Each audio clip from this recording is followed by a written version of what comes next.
like the war ends very abruptly. Yeah. Is there ever a time that you've been able to just kind of like breathe and be like, okay, I live in peace now? Oh my God. I live in peace. I think,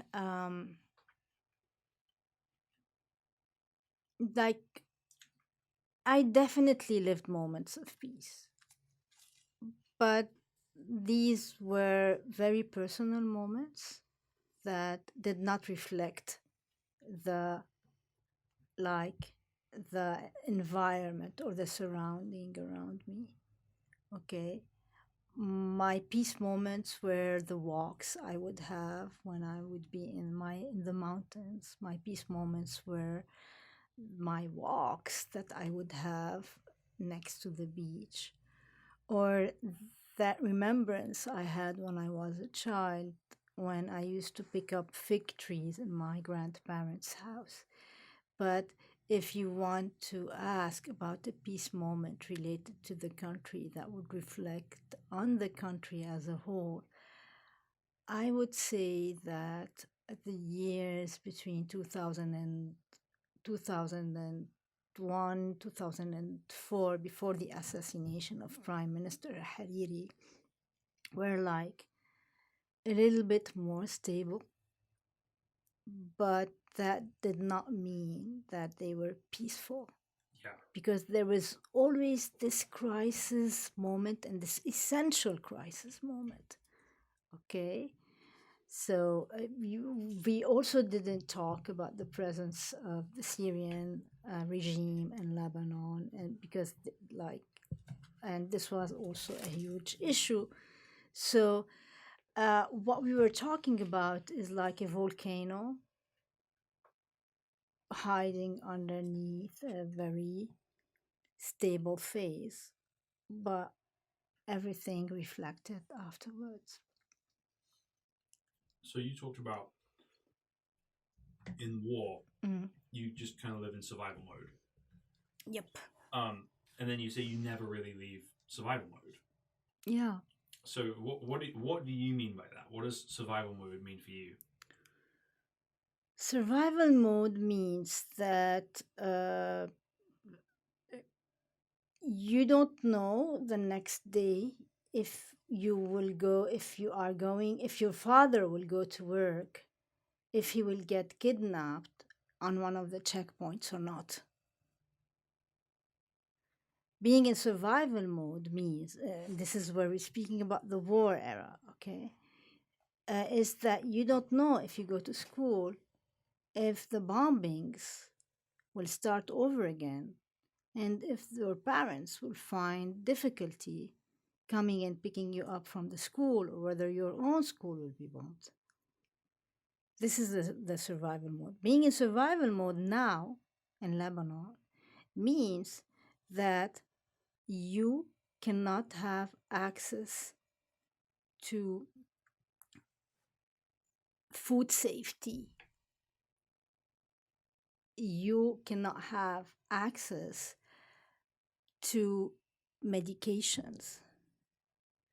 Your newborn baby can be at risk of not having access to milk because there is some businessman who is storing that somewhere because it will make him win more money, because he would be able to sell that in the black market later on, and so on and so forth. Being in survival mode now is the fact that you would be in Beirut, the capital of Lebanon, and not have electricity for more than 24 hours a day. Okay, so this is the survival mode now.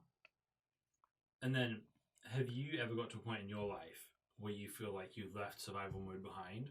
Or is that just sort of always kind of been with you? Well, I mean, like even during the stable areas, we had stable areas. I'm not like trying also to go into a level of victimization, but I think even in in the moments where we were kind of witnessing a certain level of stability, anxieties like those unconscious anxieties don't go away. They reflect differently. And you can feel that. I mean, you can feel like in certain generations, like those people who lived 10 years or 11 years of their lives during the war. There are these patterns of behavior that reflect a certain level of anxiety related in a way or another due to the survival mode.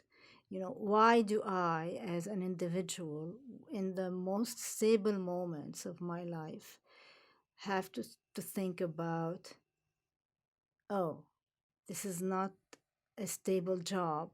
This is not, I need always to be worried about what comes next and what's going to happen next and how can I be more safe, because the country, the the environment that you are living in does not provide any sort of safety.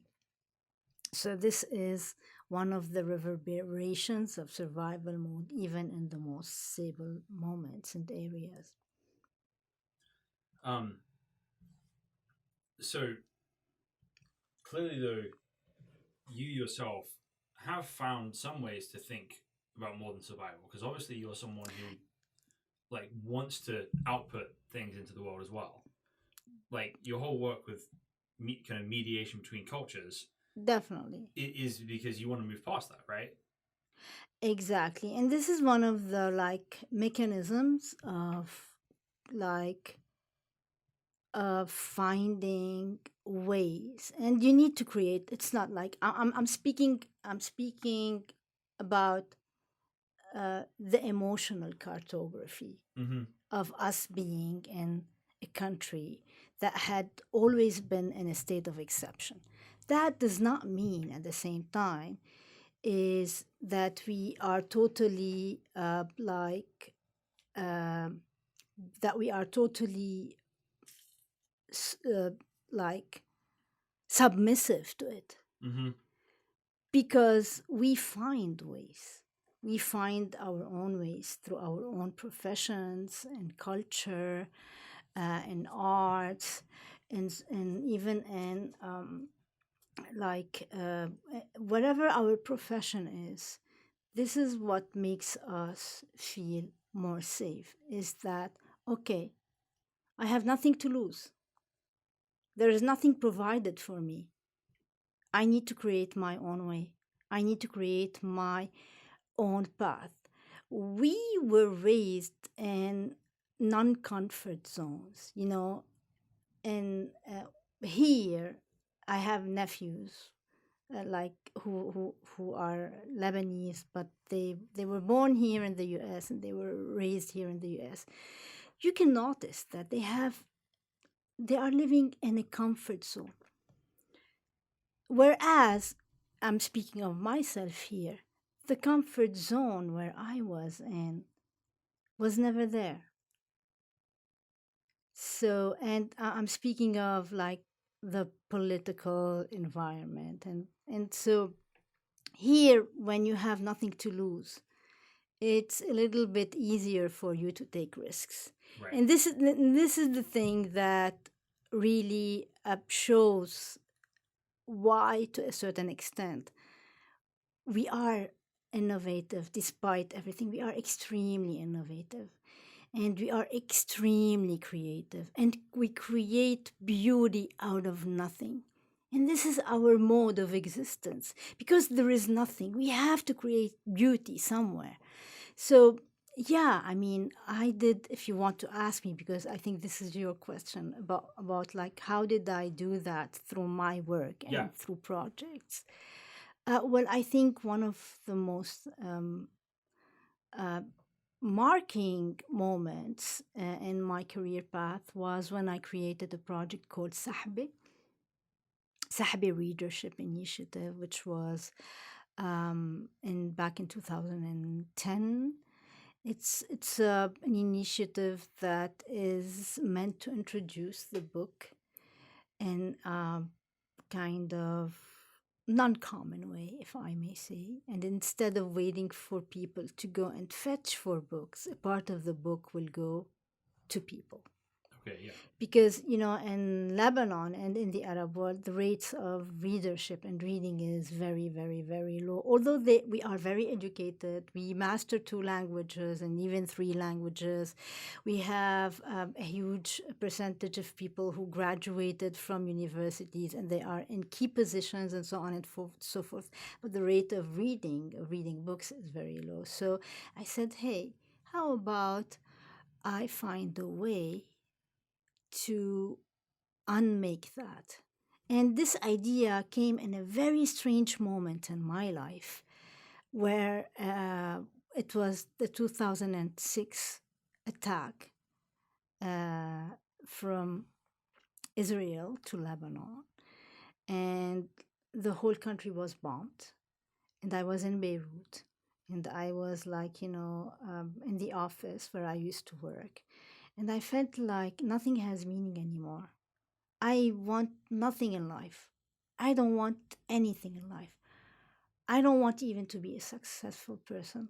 All I want is to sit by myself, read and write because I didn't have enough time to read. And there were coins and like on the table. And I said, hey, and the idea just came like it was so clear, crystal clear in my mind. There is something when we were children that we used to purchase, which is called sahbe. Sahbe means the Kinder Surprise, but without the chocolate. Okay, yeah. So you would buy a newspaper's clipping wrapped in the form of the ball, and you open it, and you find a plastic earring. I'm sorry, I'm hitting that again. That's fine. And you would find a small Spider-Man, and so on and so forth. So I introduced the booklet surprise. And how would that happen? How would a part of the book go towards people? Uh, in the supermarket, once you go and purchase, do your shopping and so on and so forth, and your grocery and everything, and you are at the cashier would give you a box, and inside of it you would find like very well designed booklets that are this size, and they are different colors, and you would choose one color, and as an exchange for coins that do not have any procurement value, because there are coins in Lebanon that you cannot purchase anything with, and people throw them. So, in exchange for coins, you would have this mini booklet, and this is where you would have your 5 minutes of reading per day, and where you would feel, oh, this is interesting. And you would find Milan Kundera, you would find Salam Rasi, who is a writer of in Lebanon. You would find other writers and poets. You would find a very famous poet in Lebanon called Paul Shewoul. You would find Gabriel Garcia Marquez, and so on and so forth. And what's really interesting in this booklet is that it highlights the existence of public libraries in Lebanon, because back then nobody knew that there were around 108 public libraries in Lebanon. Nobody knew that people can go and sit in a public library and read. So it highlighted the existence of them, and like with their names and their phone numbers and so on and so forth. So this was a great way to contribute to the community by raising awareness towards reading books. And I think this is like a utopic project. I was also involved in politics in a way or another. I didn't belong to any political party, and I still refuse to do so. But in 2011, after the Arab uprising erupted, we were a group of people who are independent, totally independent. We do not have any allegiance to political parties. And we had a full year where we would organize protests and to asking for the downfall of the regime since 2011. And I was totally engaged in that. So yeah, there are many projects that people would do to kind of contribute to the community and unmake the despair, the pattern of despair, and the pattern that, hey, you cannot do anything at all with it. And there are many projects that are taking place now, whether political projects I mean, not projects, like political initiatives that are happening in Lebanon. And I'm hopeful that if they act at the proper time, something would change. So I don't think you can underestimate the importance of literacy and Of stories course, in the shaping of nations. definitely, because this is why I mentioned the term like awareness towards because arts and culture do have this effect on you. But at the same time, I'm not a pessimistic person, but I am a realist person as well. Because there is this pattern nowadays that put like a lot of expectations on art.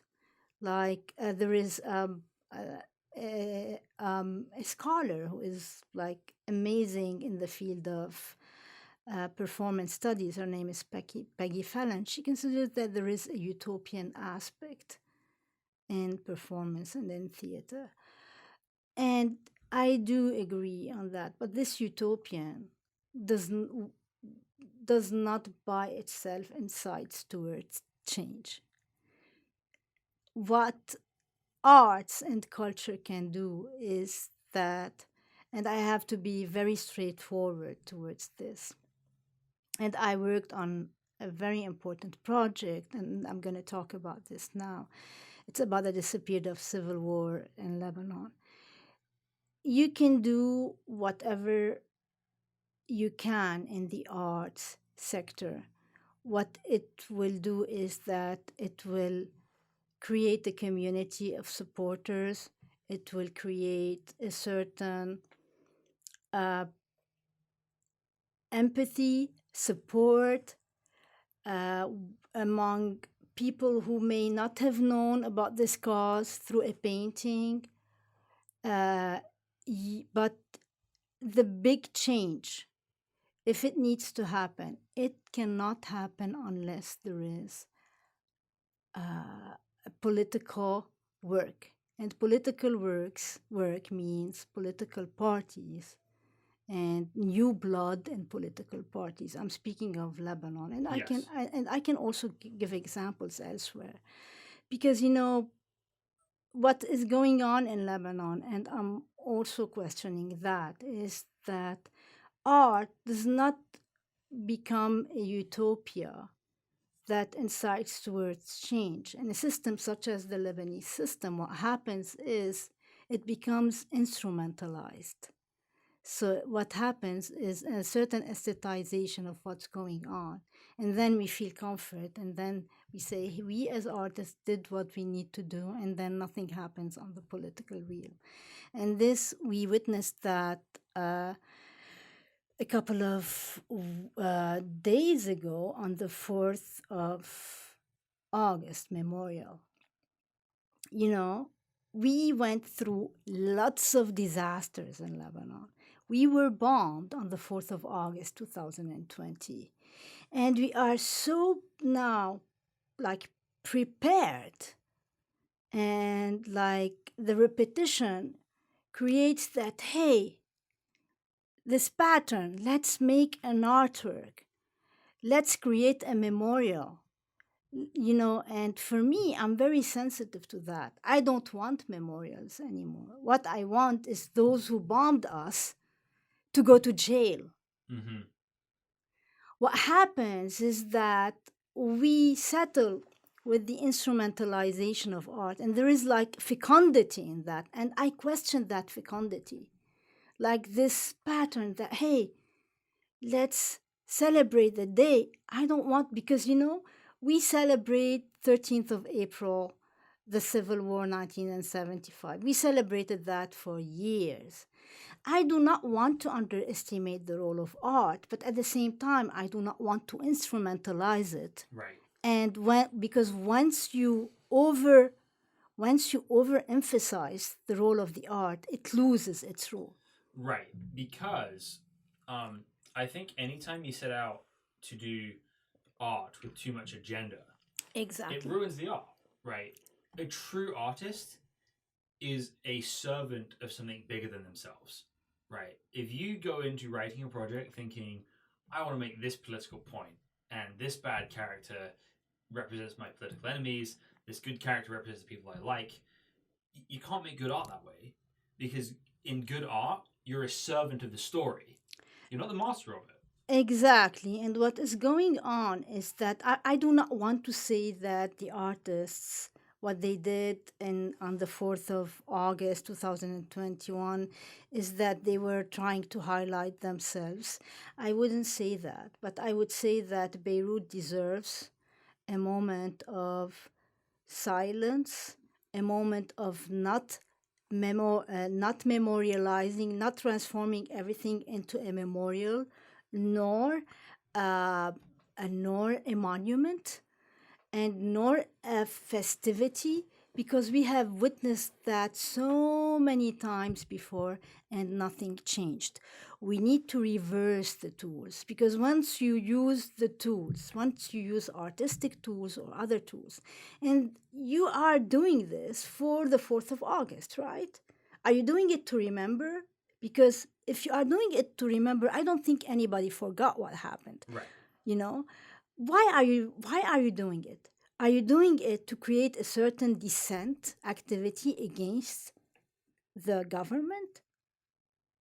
Well, actually, the government would be happy to have you and to make that, because it shows that the government is open and is kind of embracive, and and this is the country of freedom and freedom of speech and freedom of expression and so on and so forth. So I think I'm not and I do not want to kind of also impose a certain opinion while I'm really abroad. I'm very also sensitive to that. But at the same time, we need to find different tools, because obviously the tools that we used as artists, as a mean of dissent, as a tool of dissent, didn't quite prove that they created a certain change. Or we have to say that art in this moment is a way of making us express our feelings. And that's it. So art has a place, but it's part of a multi-layered thing of what needs to happen. So the way if you think about sort of art and storytelling in like Europe, it's had a very powerful place, but it's not been the sole thing that's transformed. So I think what any country needs in order to get out of something like this is it needs to prioritize truth above pretty much everything else, right? So an artist can be a servant of truth, and a politician can be a servant of truth, and someone in the military can be a servant of truth, and every single person can be a servant of truth. And what that means is putting truth over tribe. That you don't simply agree with someone because they're your family. You don't simply agree with someone because they're of your religion. You want to go. You want to say what's true, no matter the cost, right? And what art can do there is it can help inspire people. You can provide cautionary tales. You can provide things to aspire to, which for that future generation of politicians, they may, if they've grown up on your stories, that it captures their imagination, so that when they have the opportunity to do something courageous, they do something courageous, right? Now that's not up to you. Like, a story can't make someone do what's good, but it will at least be the nagging voice that, oh, I wish I was more like this person. Exactly. And as I said before, art has an effect. Is it transformational? We need to see in which extent and in which country. What art does in Lebanon, which is highly important, is providing an alternative narrative Mm-hmm. against the grand narrative. Okay. But who has access to this narrative and what is their number? I mean, and it can provide an alternative history. But if you want to really solve the problem of identity crisis, art is one tool. But the most important tool is to have a unified book of history that students in Lebanon, high school students in Lebanon, can have access to, and that goes beyond 1943. You know, I, as a high school student, and this applies to the now moment, I learned about the history of my country until 1943. I know nothing of the history of my country outside that moment. So, art has a very important effect, and I can give you many examples about utopian small communities in Lebanon. There is a wonderful initiative called Hammana Artist House. There are many projects that were done. Zukak, which is a Lebanese troupe, they did wonderful work. Hashim Adnan, who is a director, also worked around the domestic workers in Lebanon who do not have any sort of rights.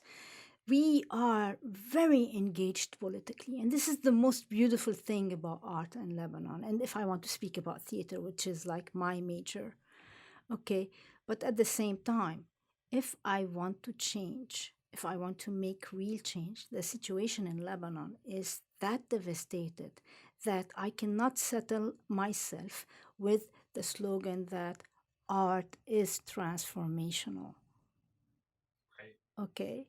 And yeah, I can give you also examples about the like art initiatives around the world that were specific to the disappeared or like to the that are related to enforced disappearance in Peru, in Chile, and there was this art installation where uh, I'm not going to go into the detail for the sake of time, but this art installation that provided old photos of families that included the one who disappeared, some parents were able to find their children, and some children were able to find their parents through this art installation.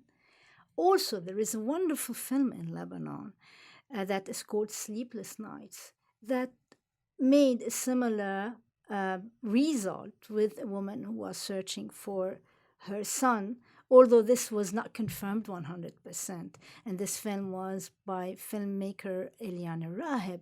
So, but will these small breakthroughs that I am in awe because they shape my existence. How can I go a little step above? Art cannot do the work of the state. Right. That's all what I'm trying to highlight. Right. There has to be something deeper. So you can create a narrative, Exactly. but um, that's one of the difficulties you have in the Middle East right now.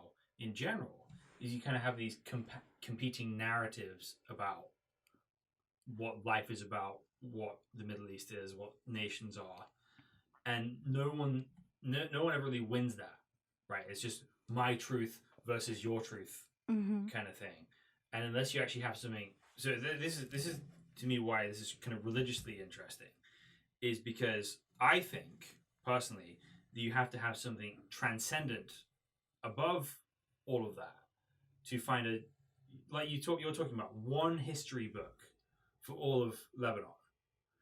So you've got to find the truth underneath people's versions of the truth if you're ever going to get anywhere. Well, let me tell you personally, this is my personal opinion. I don't think that there is one truth in anything in life. There are truths. We are shaped by our personal experiences, and we see things through what we have lived, what we have experienced, uh, and to which extent we are willing to shape ourselves differently. So I don't think that there is one version of the civil war in Lebanon. There will always be several versions, and there will always be people saying that we were right when we did this, and we had no other choice, and this is truthful. And the opposite component would say the same thing, and you would also say that this is truthful from their point of view.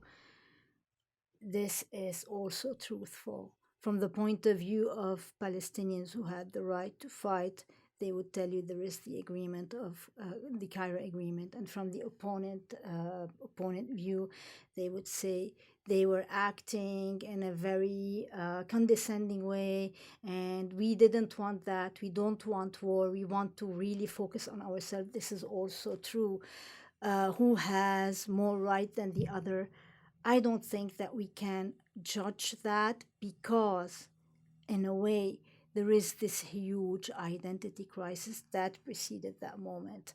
What we can do is that when it comes to the truthers, is like to put them, and there is like, we are not the first country who has this kind of complicated political history to work with. And I think we have wonderful educators in Lebanon. And they suggested, if I'm not mistaken, to expose these truths in front of one another and leave it for the students to discuss and to discuss further and to agree on disagreeing sometimes and to agree on other things. But this requires like uh, a a certain ecosystem that does not have any of the political leaders we have here in Lebanon. Because even if you try to work that, if you are talking about an educational system in schools, even if you work on that inside the school, and you see everything around you and in the opposite direction, if you see political leaders on television playing on this kind of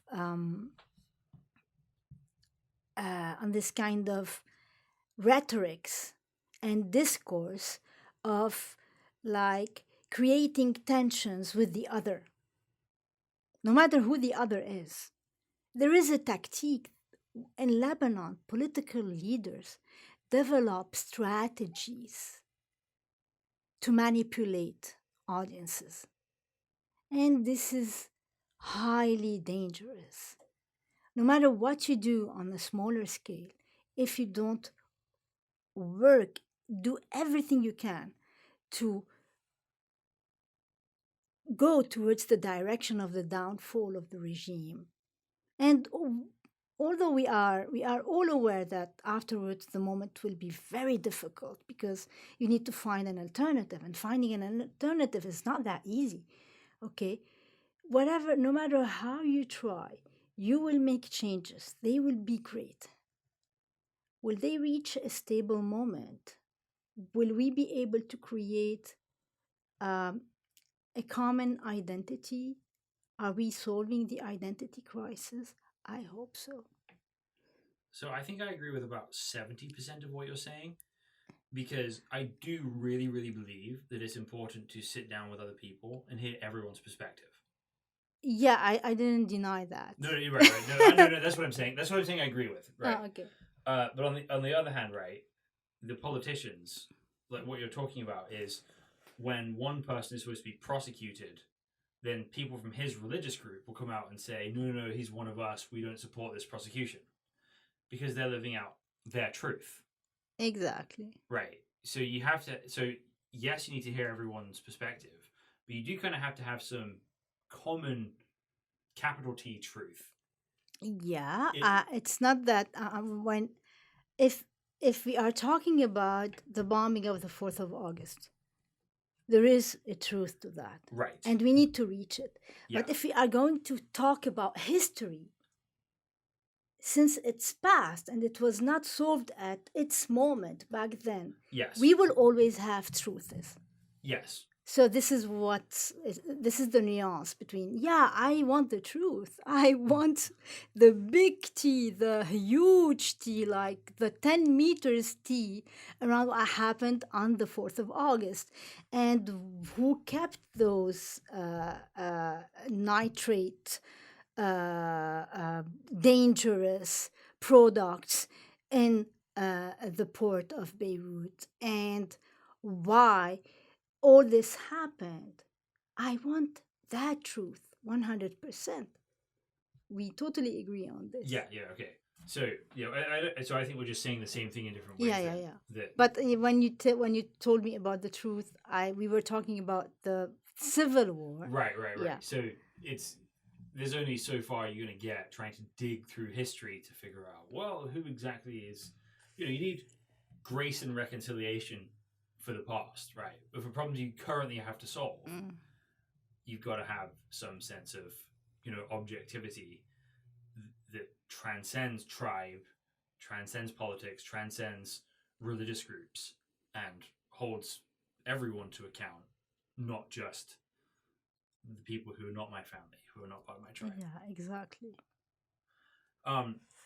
So that is so. On the one hand, right,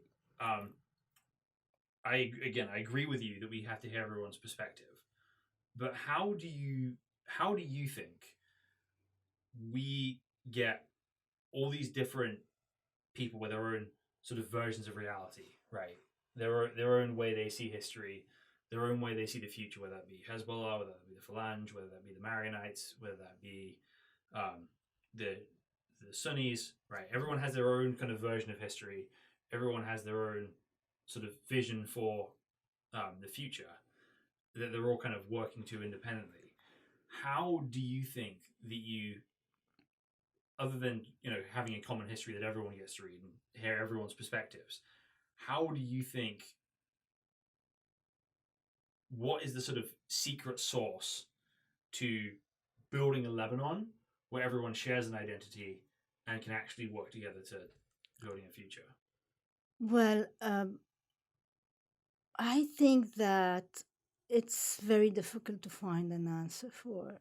And especially for me now, I do not want to claim that I can have a solution while being 6,000 miles away from a community of people who are struggling to provide the bare minimum for their lives. So there is an ethical thing for me that I prefer not to answer this question because I am that far now. I cannot say how and, you know, how how we can solve the problem of identity now. The thing is, we we are very communicative as Lebanese people. We are we communicate a lot. Like if you go to Lebanon, you would find like there is this social connection that it's much easier to build than here in Seattle. If you want to take Seattle as like a comparative mode. Yes. But the thing is, there are things that require a lot of time and a lot of um, integrity, transparency, and agreement that we will, even if we are going to disagree, we would put like a certain set of values that no one should trespass. Yeah. Other than that, I cannot claim that right now I have a solution. Mostly that it's been almost 2 years that I left Lebanon. And there are things now, someone might tell you in Lebanon, if I grab the phone now and I call my friend and I ask her, she would tell me, I don't want an identity now. All I want is to be able to provide fuel to go to my work the day after, and to be able to provide a medication for my mother. I want to escape this country. I don't want to stay in it. And some other people would tell me, like, this is the negative picture. And some other people would say, we are staying and we will stay in Lebanon. And the identity thing now, I don't think that maybe it's better like to create borders. Because if we communicate now, maybe a civil war will come. So I prefer not to give an answer for that. It's Sure. very difficult, very challenging, and there is people who own that question much better than me. So it was just that a lot of that seems like the extrapolation of what you're talking about earlier in survival mode. Yeah. Right. So let's forget the nation for a minute. Let's say we have a group of 6 Lebanese 20 somethings, each one representing a different group to an extent. They don't really care about that right now, but they're going to be pushed by their families to care about that group and that tribe more as they grow older. What do you think they can do that won't necessarily solve Lebanon's problems, but will contribute to a culture that can solve them? Well, I think that this part is kind of covered if we are speaking on the micro level, on the individual level. There are many individuals who really kind of sat with themselves and look at their past and their present, and they realize that if they continue on doing what they did before, things will get worse. And they totally changed from from having a certain allegiance to a certain political party to being detached from it. There are some individuals who did so, and this is a little bit like rare to find.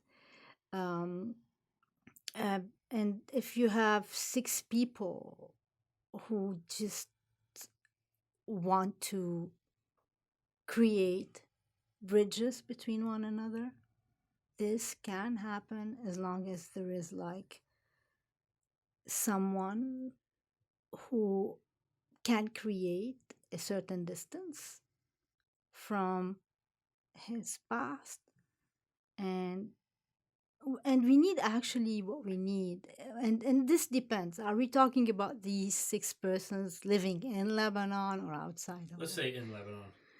Well, in Lebanon, what I'm going to say is that I think now it's kind of going to be very difficult because you need also to understand what's going on inside of everyone emotionally and psychologically. There is a great level of frustration. There is a huge level of frustration that does not have to do with any of those big questions. It only has to do with like what we have spoken about, the inability or someone who used to earn $1,500 or $2,000, and now due to the the inflation, the economic inflation, his or her salary is worth $150 now. Wow. Yeah.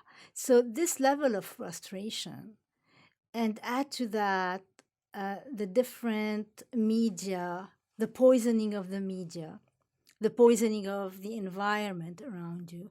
If you want to go and fuel your car and have fuel to your car, you might wait 5 hours to have a turn. Wow. And sometimes you will have that, other times you won't have that. How much tolerant can you be in a conversation that addresses big questions if you have 6 people from opposing views? Right. And you also have this extrapolation happening on social media, and I'm beginning to sense this, that once you are in such a crisis moment,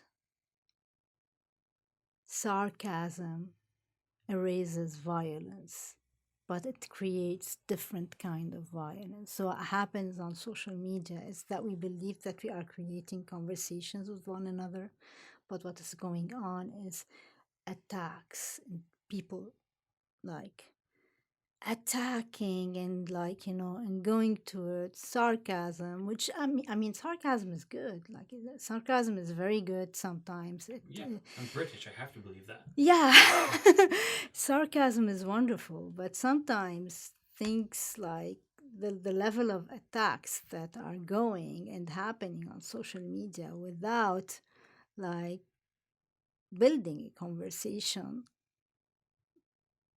I think it will be very, very, very difficult to build now a certain common understanding.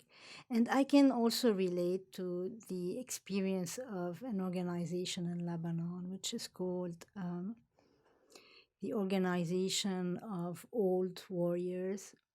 If I'm not mistaken, I have the name in Arabic. And this group like previous warriors in the war who used to like fight against one another from different political parties and from different sects and from different religions to meet. And in the times I'm talking about 2017, 2016, 2018, I met like some of the warriors back then. In these times where the situation was not that difficult, they faced difficulty in communication, but uh, the they kept this strong will to continue on talking, although they are disagreeing. Now the situation is totally different. I I think that people in Lebanon uh, are trying to survive, and this makes me cry sometimes. Yeah, yeah, that it's immensely difficult. Um, I think having kind of my thought process with a lot of this is immensely difficult as it is that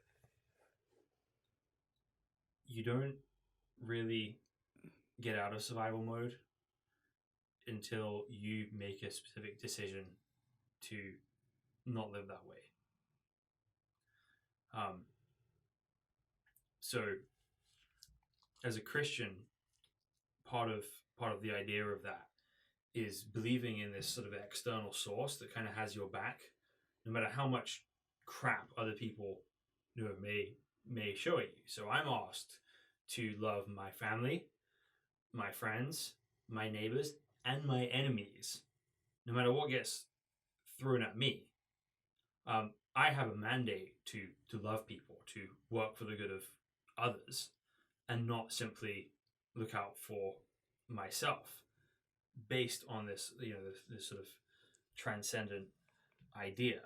And what I observe is that you know there's a lot of people who just stay miserable forever because they're looking for some kind of external change in order to get better. Okay, once the government's better, once my family's better, once the circumstances are different, then I can be whole, right? Then I can actually live in a way that's better. And sometimes it happens. Sometimes you get the right revolutionary. Most of the time, though, you're just gonna be, if you wait on other people and other circumstances, you're just gonna perpetuate your own misery in that. I agree on this, but what you are talking about is like your individual well-being. And if we want that, like yes, definitely values of Christianism are important and they create a certain protection mechanism. Yoga can do the same thing, meditation, sports. But if we are talking about a country and like a state that is that kept on impoverishing its communities for years and years and years and years and years and years, then we need to be aware that then we need a certain political change, and I can be totally immersed in myself and within myself, and this will work, but I'm not sure if this will do any good to my children, you know? For sure, right? And that is what's very frustrating to me about the sort of Baptist church in Gruner, right? That it provides this utopian escapism, but nothing tangible in the world. Because how you govern yourself is really important. It's not the only thing that's important, but you can't have good politics unless the system is filled with people with good self-governance, right? So if You can or you you can't. cannot, Yeah, you cannot. because if you have somebody who believes in that greatness comes from dominating other people and is themselves in survival mode, right? Because what is the guy who's hoarding milk in his store other than trying to ensure his own survival, right? He's functioning in the same way everyone else is. He just has more stuff, but fear is driving him still. I doubt if he's thinking of his survival, because he's fortunate enough and he's so rich that, I mean, it's not survival for businessmen. Not objectively, Yeah. but I meet a lot of rich people, and a lot of the wealthy people I know are very paranoid, right? Yeah, they are daunted by fear. They are. So no, so it's like a phobia. It's not like an objective, you're actually in danger type thing, like the person who lacks milk, but it's the same mindset. He needs milk. Right. Yeah. Right. So the baby needs milk. The guy who's hoarding the milk does not need it, but he thinks he does, because he thinks the only way he can be safe is to have control of everything. And so a lot of people who are bad leaders have been awful victims of something in the past, and in order to feel safe, they think, okay, I have to control the world around me, and I have to make sure that I'm okay. And they don't get out of that mode, which makes them bad leaders.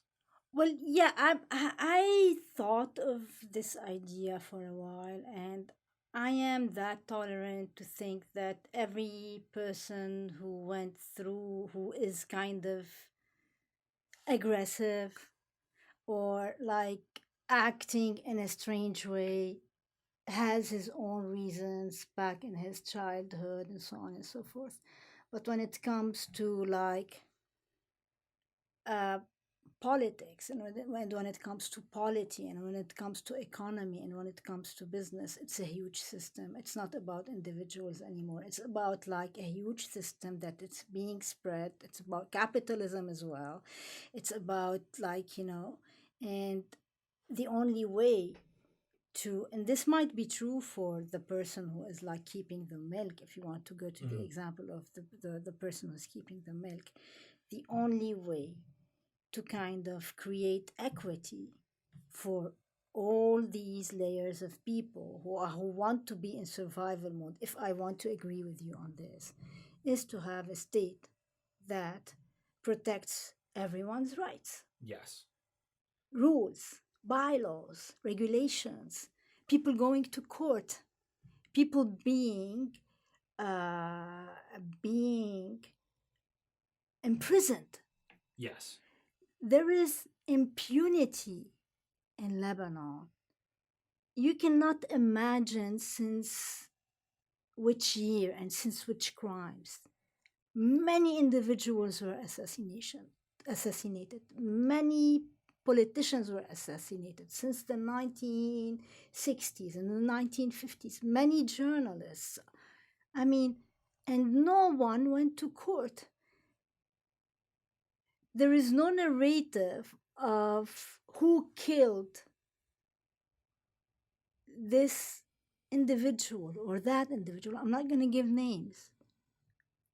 Okay, so what you are speaking about is very important, but in a situation like Lebanon, we need to be very careful. Yeah, and I agree.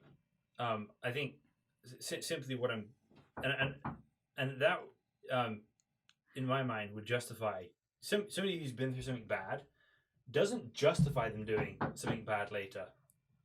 Um,